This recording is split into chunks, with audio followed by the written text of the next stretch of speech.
Welcome to Mindful Ambition, the podcast where we explore what it means to lead with purpose and ambition, without losing ourselves in the process. I'm your host, Dr. Andrea, licensed psychologist, consultant, speaker, and founder of Mindfully Mind and Theraboss. Each week, I sit down with powerful women and emotionally intelligent leaders to unpack what drives them and how they stay grounded while pursuing big goals. Let's get started.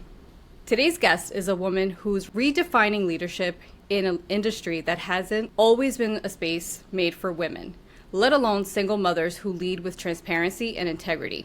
I'm excited to welcome Jennifer DeVito, founder of Evolution, a woman-owned design, build, general contracting, and real estate firm based out of Long Island.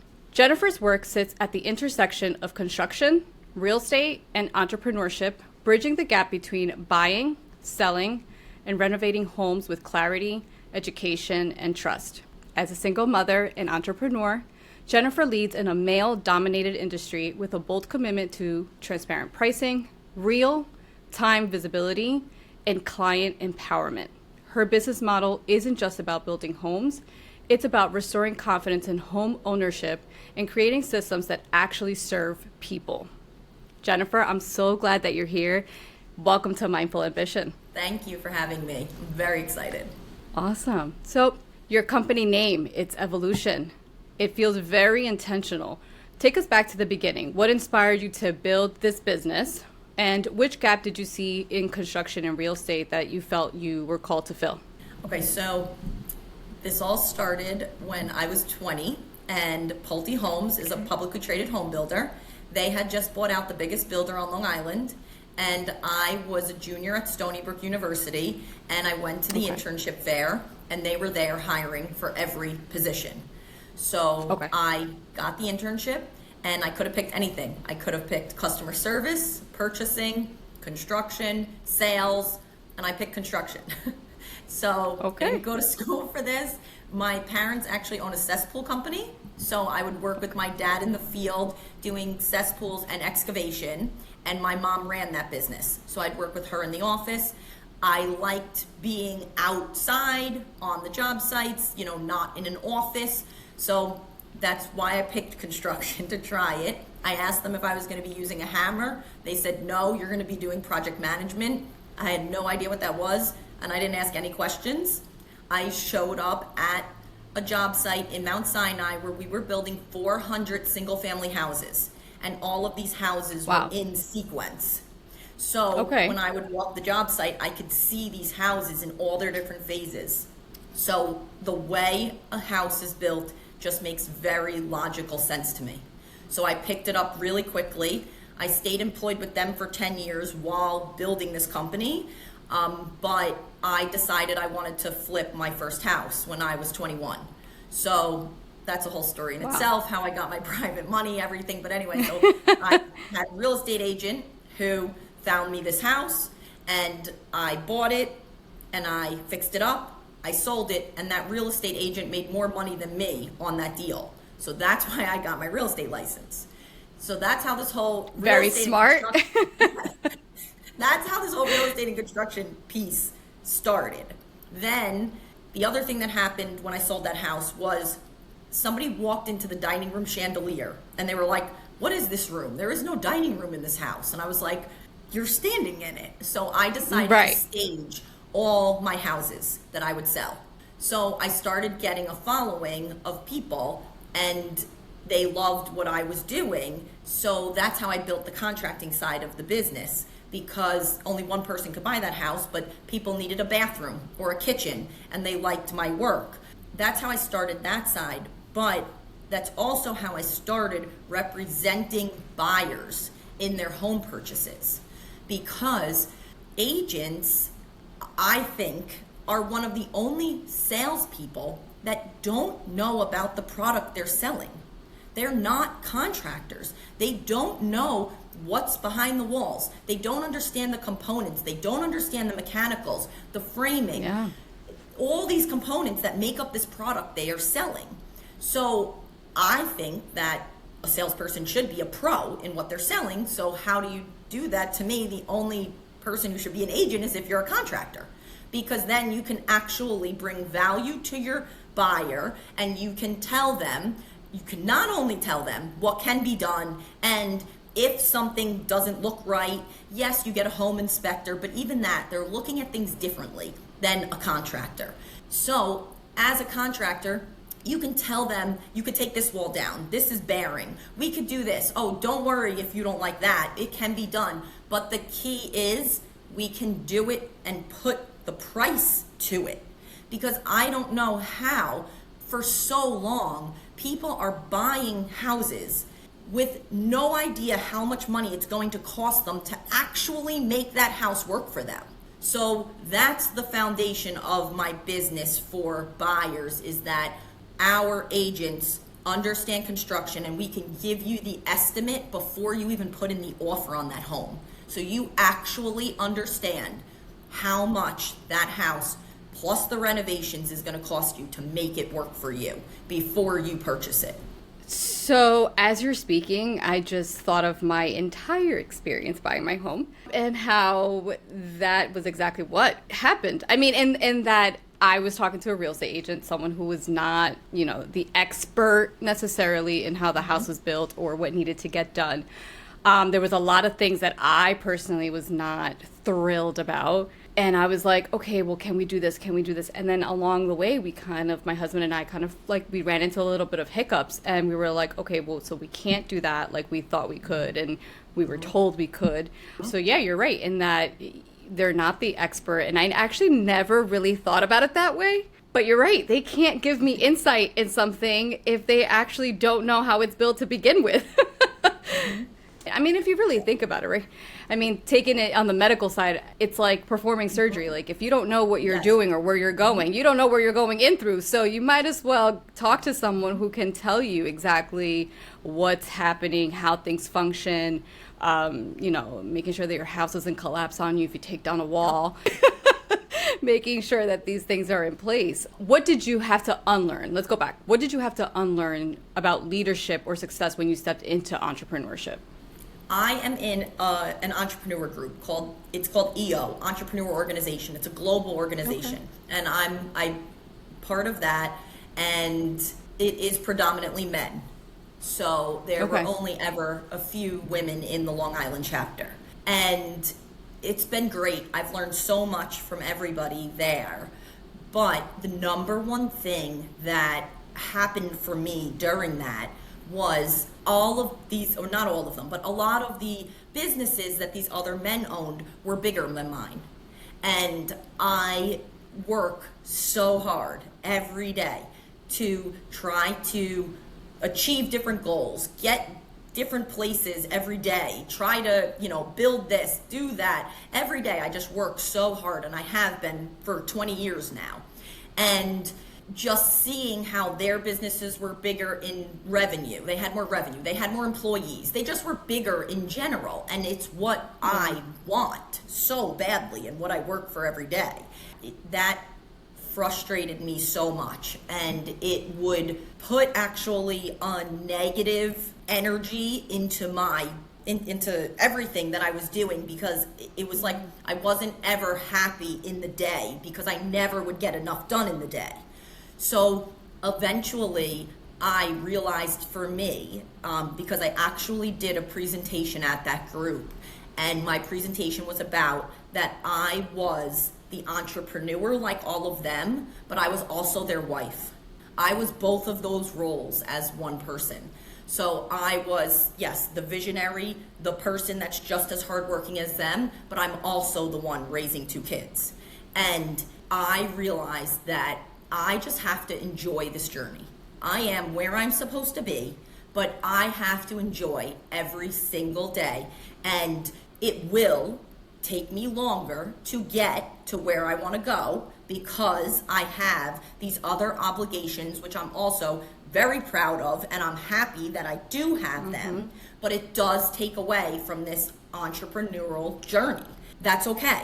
And now I'm in a whole different space. It's changed everything for me in a good way. And yes, I enjoy every single day of this journey. And I know you can see in the bottom line. You can see in the financials that the results are coming. And yes, I still set my 1 year, 3 year, 10-year goals. I do all of that, but I don't focus on that. I focus more on every day and enjoying every day of this crazy, hard, but amazing journey. I love that. I mean, yes, it's like I was talking to someone and I said, being a mom and being an entrepreneur, it's like we have to do like an extra step. We have to think about an extra thing, an extra step, when we're navigating our business or our schedule, our attention, what we're doing. And, I am very, humbled and grateful that I even have the opportunity to do those two things at the same time. And also I acknowledge that some days are really, really hard. And some days I'm like, I just want to lay down in silence, please. And other days they're just, they just flow smoothly. And not every day flows smoothly, but it is rewarding every day in its own way. Well, construction and general contracting are still a very male-dominated field. What has it been like building credibility, authority, and confidence as a woman and a single mother in that environment? For me, in everything I do, and I think a lot of women, we don't have an ego, which I think is actually a big advantage, or most women, we don't really have that ego. A lot of how I go about things is just quietly. I do, and subtly. So I do my thing and I gain the respect just quietly. I don't announce this whole, man, woman, none of that. So basically, when I started at that Pulte Homes, on those job sites where there's 400 houses, there's multiple job supers because there's so many houses under production. So it was me and 3, 4 other guys who were I was the only woman in that company in the construction side. So we would all have to run our projects, and the trades all like to work for me and on my projects because they would make the most money. When the plumber showed up, all the vanities were in, the countertops were in, the kitchen was ready, all the materials were there that they needed to complete the job. Same thing with the electrician, same thing with the appliance installer, same thing with the painter. All the trim was done, all the doors were in before they got there. Where other projects they were at, this wasn't ready, that wasn't ready. It would take the sub 4 trips to complete it, and that they lose money. So I gained a ton of respect from everybody I worked with, which were all men, because I just ran the project in the correct way that was a good environment to be in, good communication, and they made money because everything was ready. It's not easy, but also in this industry specifically, we need each other. Men and women need each other in everything we do. But I was going to say, in everything, not just in work. We need each other. We do. There needs to be synergy. Yes, but it's a fact that our brains are different. Yeah. Women are planners. We have a very strong planning capability, and planning is the backbone of construction. So I do really feel like project management should transition into a female-dominated role, because our brains are made for all of the planning, all of the pre-scheduling, all of the thinking 30 steps ahead, the getting everything in all these details. It is literally, like, I think the definition of a woman's brain is project management. It can also apply, I'm sure, to other industries, project management, but my experience in construction, it 1000% applies to construction. Yeah, so just having those skills and not being afraid of asking questions. I ask 1,000 questions, and I asked them to all those guys. That's how I learned everything, was from the guys in the field. I asked questions to the plumber, to the electrician, to the painter, and again, I had no problems, never, because they had respect for me. From just quietly going in and setting everything up, and them seeing that I didn't know everything I was doing then. I was brand new to this. But them seeing me take notes, trying, asking questions, and my whole purpose is to make their job easier and better and smoother for the day.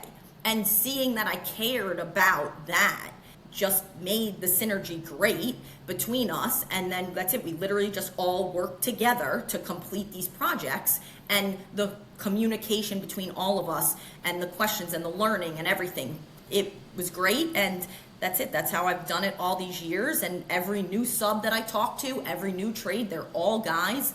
And I'm sure at first when they see me, they are like, who is this? Now they usually come in by recommendations, and I know that, you know, I come highly recommended, but I'm sure they're still skeptical. And then as soon as we talk for the first 5 minutes, that's it. Their skepticism is gone, and they know that this is the real deal, and I know what I'm doing, and I'm looking to grow a huge company.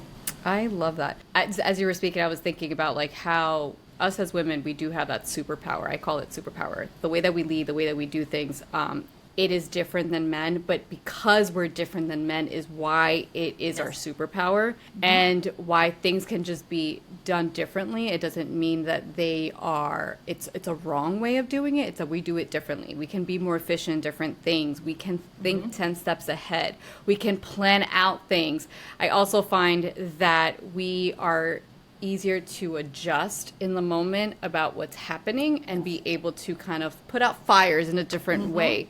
And part of that is exactly that. It's our superpower as leaders in our dedicated industry. And that rolls over, you know, in many industries. And I think that's the beautiful thing about us being integrated, especially in male-dominated fields, because we can give a different perspective and a different light that they don't get or they don't always understand, right? Or right off the bat. So I do love that. So what advice would you give to women entering industries where they often are underestimated or overlooked? Don't be afraid. Go for it. And just give it some time. It may take a little time. It depends. It depends on who, you know, you're around. And, you know, not everybody is as accepting to this as other people. But just give it time and just slowly do your thing, be yourself, and they will see that everything we just talked about, our superpower, will help everybody. That's what it's about. It's not about one higher than the other, or who's the boss, or who's under who. It's not about any of that. Life is hard enough. In work, it's just about getting these jobs done, whatever industry it is in the best way possible, the most efficient way possible, the most economical way possible, and just doing it together. And if women, their specialties can help in so many ways, and it is just a fact that, you know, women haven't been in the workforce as long as men. So this is newer still. Yeah. And just do it though. Don't be afraid. Just do it and just prove yourself in your skills that you have. And the respect will come. I love that. Transparency is a cornerstone of your business. Transparent pricing, real-time visibility, empowering clients with information. Why is that so important to you, and how does it challenge traditional industry norms? Okay, so both construction and real estate, but we could talk construction on this one. I don't know many other industries where you go and purchase something and you literally can't see that price on the internet. You wouldn't buy anything. Well, what do we all do? We price shop right on the internet to see where we don't always pick the cheapest option, but we price shop and we compare. What does this product have compared to this one? Is it worth the $20 more? Is it worth the $1,000 more? What's on sale? Where can I find it? What's the warranty that comes with? We research for hours, people, before we buy things. Construction, you can't do that. Construction projects as small as bathrooms range from $10,000 to $50,000 to second-story additions that you'll get prices from $300,000 to $800,000. You're going to get estimates that look completely different than one another. So as the consumer, I don't know how you make that decision. For it has to be the hardest, scariest thing ever. And you're talking to, it is out of all these things that people research and buy, this is the most expensive thing that people do in their whole life. And they have to do it basically blindfolded with no education and understanding nothing about what is getting done. And I just think that needs to change. I want the consumer to understand what is going on in their house, what's actually happening, what is included, what isn't. And listen, it's overwhelming because also we're trying to give them basically a crash course in something that is very complex. So we just try to do that as simply as possible in layman's terms. Our estimates are so detailed. And I, though, want to change that for the future where ultimately the prices are all on the website. So right now we do that just for bathrooms because that was the simplest thing. I could get pricing out there for first, but I would love it to be out there for everything. If you're thinking about doing a first floor extension on your ranch, if you're thinking about doing a second story addition, you're thinking about changing your kitchen, you're thinking whatever, you need an extra bedroom, whatever, put it into the calculator so you can actually do it. Because how do you have any idea if you can do this, you can't do this? And then what reputation does construction have? It's all change orders. It's that day you sign that contract. It's never the price that you end up paying at the end. Then the time frame that it takes is never what they say it's going to be. And it's just so difficult. And I just want to change that completely in construction. And I just want all pricing and everything just up front so people can understand what they are spending tens of thousands or hundreds of thousands of dollars on. I mean, you're right. I can just think of renovations and it's like it's an overwhelming process, but it's like one of those things, like once you like, there's one action done to the project, like that's it. You got to stick to it no matter what the price tag is at the end. Like you're not going to have half a bathroom done. Like it needs to be a fully functioning bathroom. And you go into these projects like really not having, yes, like you said, an estimate, but sometimes that estimate is a lot over when you get the final proposal or the final job done. So it is a very scary, intimidating process to do. I mean, I'm thinking about like all the renovations I need to do, and I'm like, yeah, it's probably part of my hesitation is, well, I don't really know what this is going to be. And like once you start, you got to commit. You can't have a half a project done. So it's very intimidating. And also there's like all in that scenario, unfortunately, people take advantage of people when they know they're vulnerable. Yeah. And that's sad, but that happens a lot. And that just makes me so angry. But yeah, that happens a lot. That's like human nature, which isn't good, but it happens a lot. Yeah. Absolutely. I mean, and I think that's why it's so important to have that transparency and for people to work with people that they can trust. Because when there isn't that trust, or you feel as a consumer that you're going to get taken advantage of, one, it leaves a bad taste in your mouth the next time that you have to do something in your home. But it's also very emotionally driven. I mean, going through renovation, going through anything, it's very emotionally driven because it's disrupting your everyday. So now it's not just the physical, I mean, it's not just the monetary investment that you're doing. It's your peace investment, that it's kind of like scrambled while the renovation's going on, because your life is just kind of like uprooted, whether you're living somewhere else while the renovations are being done or you're living in your home while the renovations are being done. Your day-to-day, your routine is being completely changed. So there is a lot of emotions that are driven during a process like that as well. You're running a business, raising a child, and holding a lot of responsibility on your shoulders. How has motherhood shaped the way you lead, make decisions, and define success? I love this part because I have two girls. So, yes, I have two daughters. They're 8 and 10 now. And oh, that's a great age. Yeah, they're really good ages. And I built my house 10 years ago, and it has a 1,500 square foot showroom at my house. My garage is the warehouse, and the vans park in the backyard. This whole thing worked out very well, and I also planned it this way because it was the only way that I could figure out how to raise kids while growing this business. So the timing is working out, where the plan is to find a commercial space this year and move in next year, and then both my kids will be in middle school, and that's what I wanted. So it's working. But for right now, what is also working is all my employees who are in the office, They are partially work from home and work from office, which is at my house. The customers all come to the showroom. So there's a lot that goes on at my house that my kids get to see every single day. So I love that because they are learning real life problem solving, real life financial decisions, real life construction. They're learning all of this as they go or as I go. They're witnessing it and they have questions, they ask questions.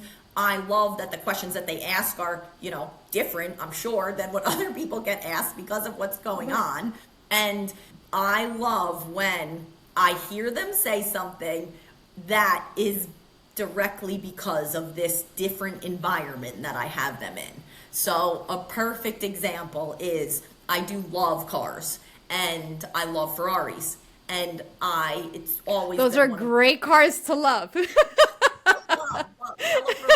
Always been one of my goals. And I said, if I do, to my 8-year-old Peyton, I said, if I do really well this year, should I buy a Ferrari? And she turns around and says, no, Mom. She goes, you should buy a commercial building. That's going to serve you a lot better. And I love this child. And that's what I was like, that is the definition of a proud mom moment for me. And I was so happy.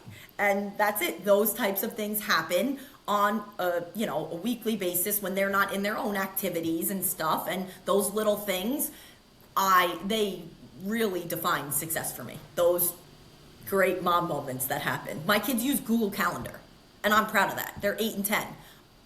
Everything we do, and I feel like as women and moms, like the calendar, your scheduling is absolutely everything. You can't live without it. When you need a babysitter, when you need this, when you're going to work, when they're going to school, when their competitions are, literally everything we do is planning.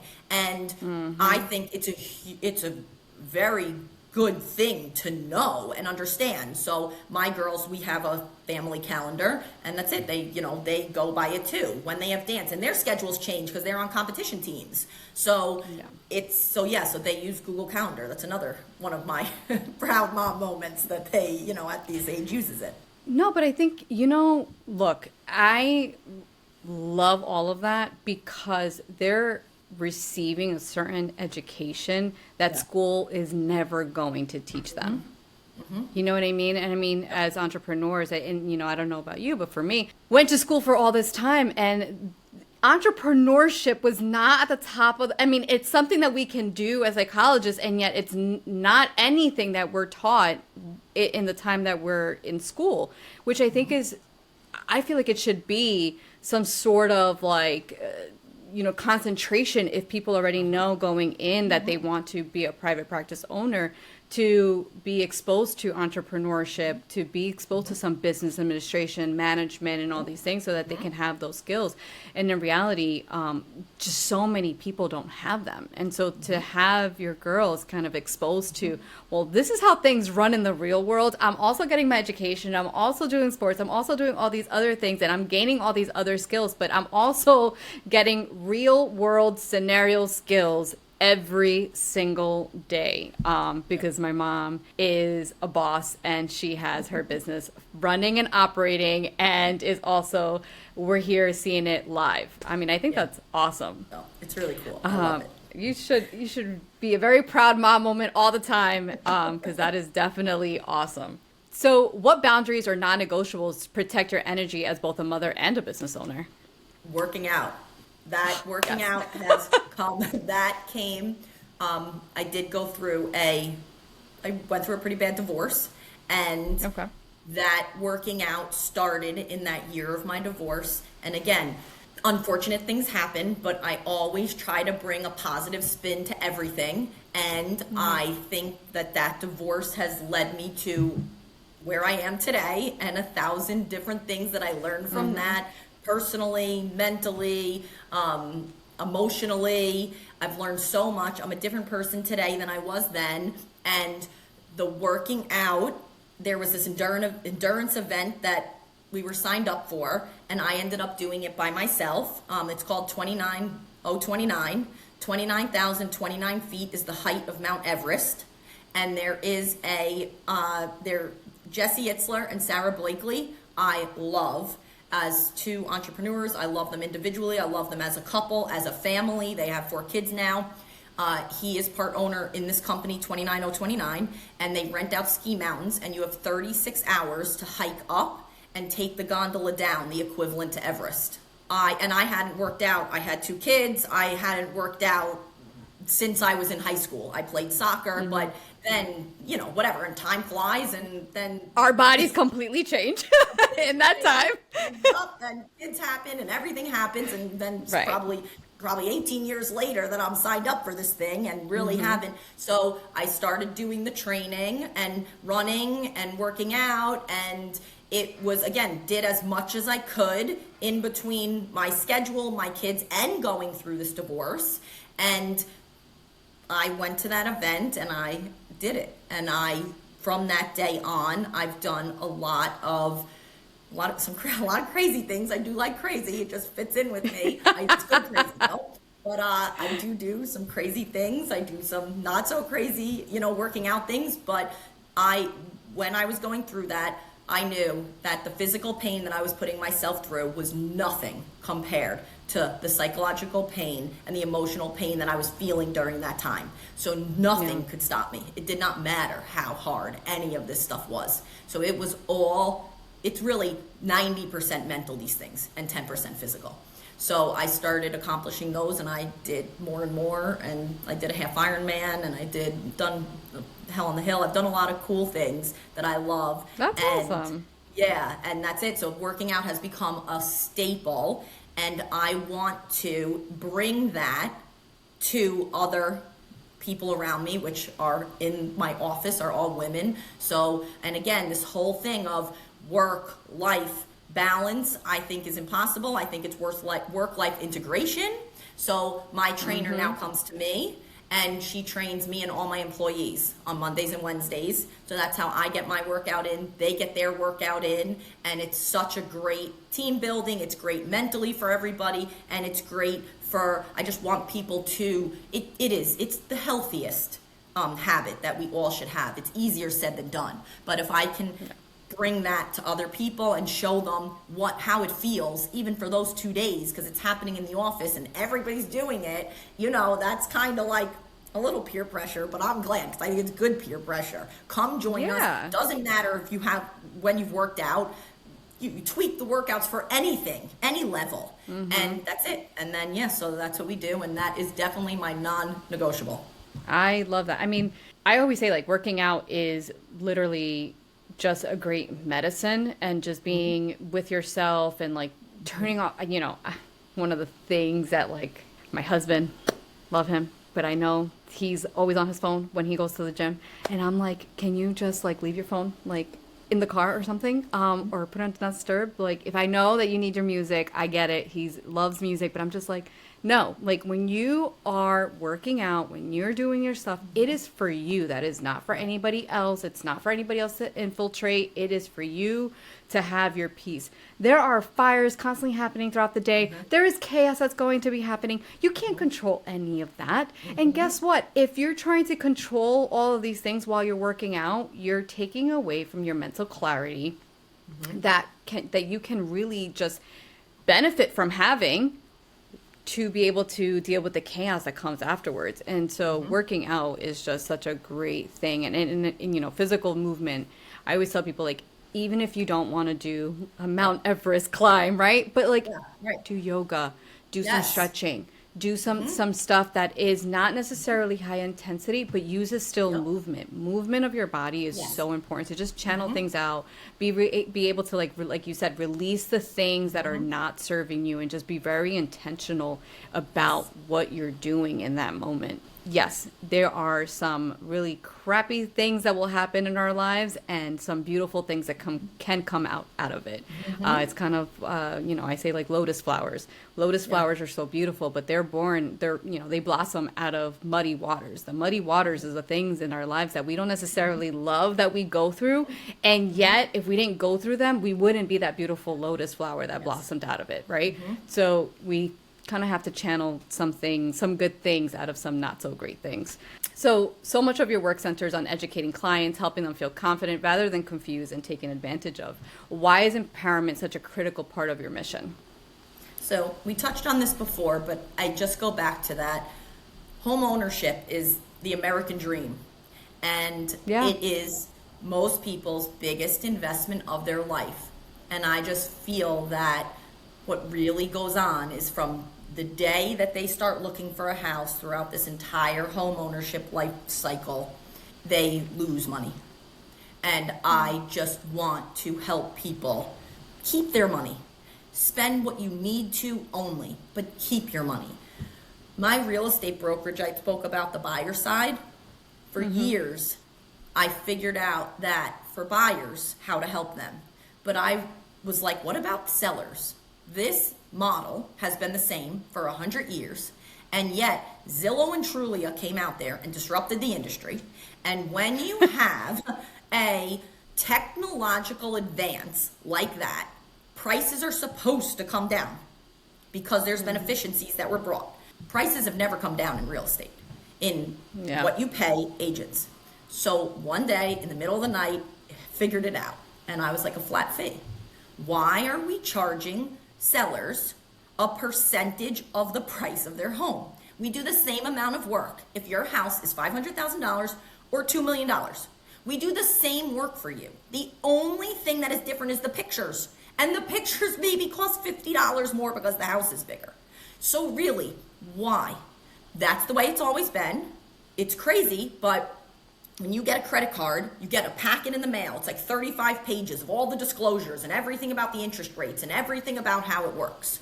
There is zero transparency in real estate. How much agents are paid, you can't find it on any website anywhere. So all that the public knows is that I need an agent to sell my house, and that's it. You just go with, whoever is out there. I think those days are long gone, and I'm looking to make a statement in that industry as well, where Zillow and Trulia buyers are finding their own house. And I think that the days of where they were extremely valuable because it was the book of business that you had and what houses, and people were literally driving from agency to agency and talking, and it was all about connections and who has this house because there was no internet. Now you have an internet and everything's right there. Prices, availability, everything. So it's just another example of how I just want to educate the world. They don't know how much they are paying in real estate commissions. If you sell, people don't know it's $30,000, $40,000, $50,000, $60,000, $70,000 in commissions they are paying an agent to sell their house. And they don't know because this happens at a closing table. No money actually comes out of your bank account. It doesn't come out of your wallet. It doesn't show up on your credit card statement. So they walk away with a check for hundreds of thousands and they're happy. And they have no idea that that agent just made $70,000. I don't care if it's $20,000. How long does it take a person to save after taxes $20,000 in your bank account? It takes years. And we're giving that away to agents for not that much work anymore because of the internet. And I just want that to change. It drives me crazy, obviously. And I just want it to change. I couldn't tell your passion. No, I couldn't tell. So that's another one of those little things that and obviously to the bigger companies that are out there, they love this non-visibility because it could keep going and, right. But I am going to stop that. I sincerely love that because I feel like buying or selling a home can be such a hard process, emotionally, mentally, exhausting just because you're going to see a lot of houses, exhausting because you're selling your house and getting it ready. And, and I remember when, my parents were selling my childhood home, even like the emotions, right? Like the emotional parts that come with that, like your children were raised here or, you've been here for a long time, or even the emotional pressures of like what even got you to buy that house to begin with, right? And so all these things are attached to something that's very material, but there is a lot of things attached to that. So, when there isn't a transparency, when the transaction is happening at the closing table, you're signing your closing documents. Great, you're happy because you have a house.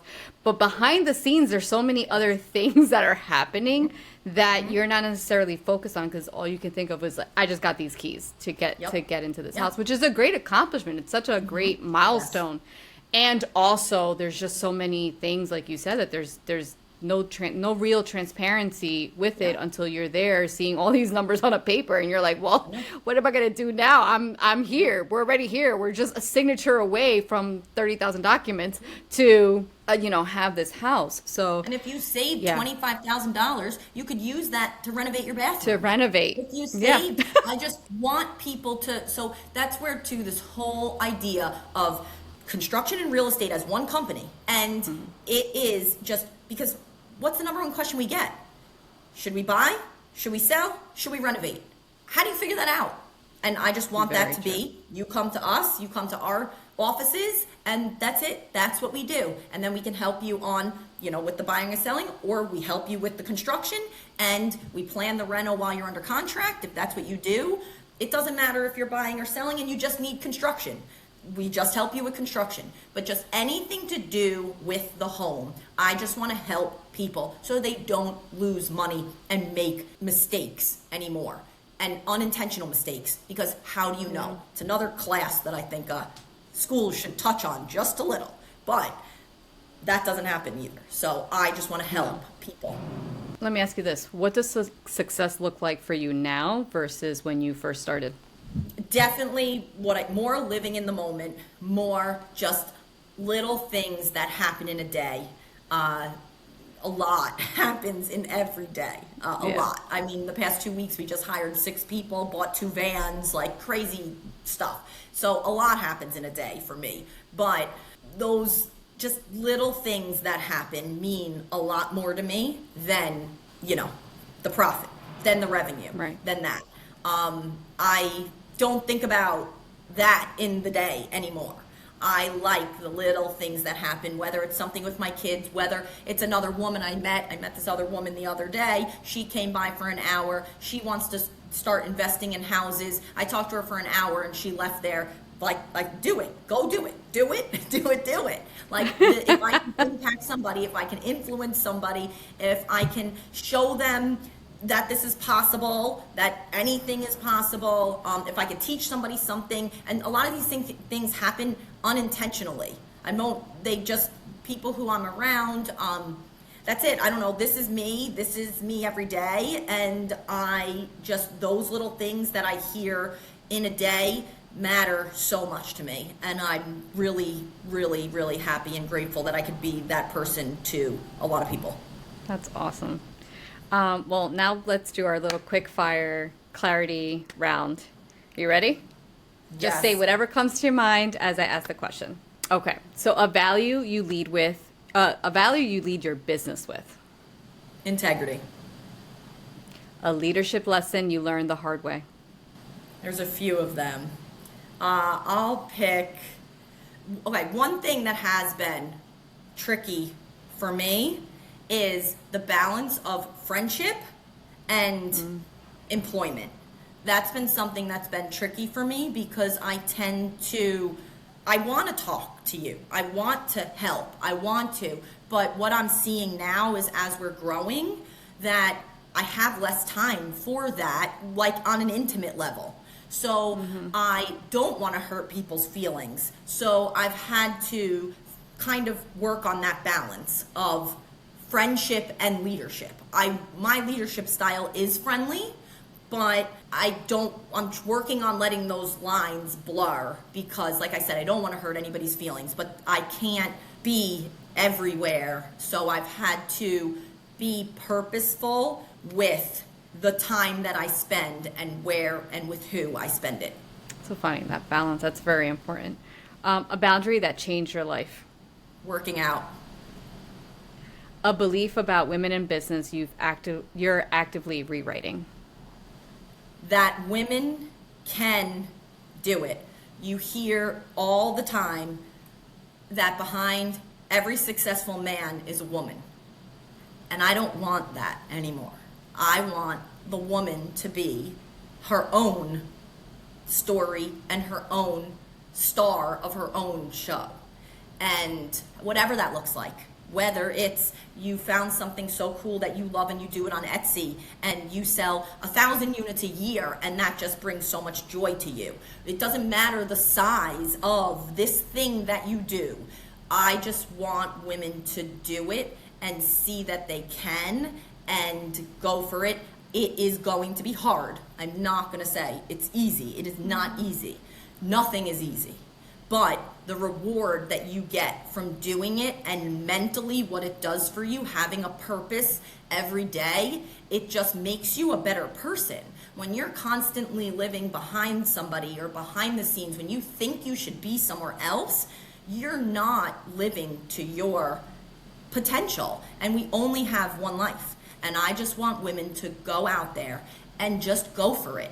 And really, if it doesn't work, it doesn't work. Then try something else. It doesn't matter. It doesn't matter what anybody thinks about you. It doesn't matter. I've failed 7,000 times. That's one of the reasons that I haven't got that's one of the reasons I've gotten to where I've got, because I'm not afraid of failure.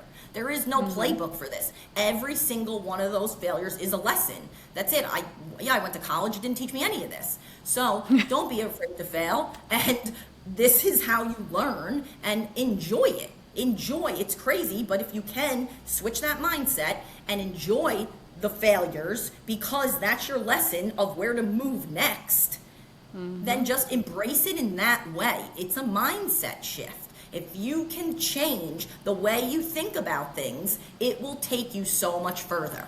Absolutely. I preach that all the time. What does ambition with intention mean to you? I wake up every single day with intention. I am not confused or not sure what I'm going to do for the day. I have to prioritize, but I know every single day I am on a mission. I tell people that every single day is the Super Bowl for me, and I love it. You put A players, where do they want to be? They want to be in the Super Bowl. They want the ball. They want the pressure on them. I am extremely ambitious. I want a company the size of Amazon. I want a huge company in construction and real estate that are huge industries. And I live with intention every day to achieve that. How far I get in a day is just part of it, but I just love every day and embrace every day like it's the Super Bowl. I love that. Well, thank you for joining us on Mindful Ambition. If today's conversation with Jennifer DeVito resonated with you, be sure to subscribe, share this episode with a woman building something bold, and leave us a review. Until next time, keep showing up with intention. Your ambition deserves to be honored. Thank you so much, Jennifer, for being here today. Thank you.